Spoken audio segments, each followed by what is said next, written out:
একটা কথা কোটি কোটি নারীকে জাহান্নামে নিয়ে যাবে, হাদিস থেকে বলছি। এই সামান্য একটা বাক্য।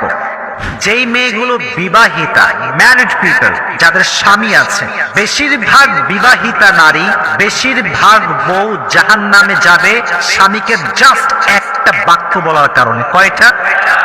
এক অবাক করা হাদিস শুনে আমার হৃদয়ে একটা আঘাত লেগেছে যে নারীরা কেন জাহান্নামে যাবে।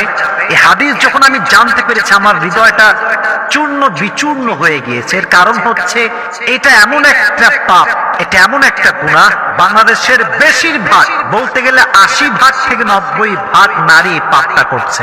নাউজুবিল্লাহ পড়া। বেশিরভাগ নারী তার স্বামীকে একটা কথা অলওয়েজ বলে, বেচারা স্বামী সারাটা জীবন স্ত্রীর জন্য খাটে, পায়ের নিচে ফোসা পড়ে যায়, মাথার ঘাম পায়ে ঝরায়, সারাটা দিন রোদের ভিতরে কাজ করে বেড়ায়, সারাটা জীবন সে তার স্ত্রীর খেয়াল রাখে। কোনো একটা দিন সামান্য চুল পরিমাণ যখন কম হয়ে যায়, তখন নারী বলে কি, মা রাআইতু মিনকা খায়রান কত, তুমি আমার জন্য জীবনে কি করলা, তুমি আমার জন্য কি করেছো আজ অব্দি? কিছুই তো করো নাই। অমকের স্বামী অমককে ওইটা দিয়েছে, অমকের স্বামী তার শাশুড়িকে ওইটা দিয়েছে, তুমি আমার মাকে কি দিয়েছো? একটা কথা কোটি কোটি নারীকে জাহান্নামে নিয়ে যাবে, হাদিস থেকে বলছি।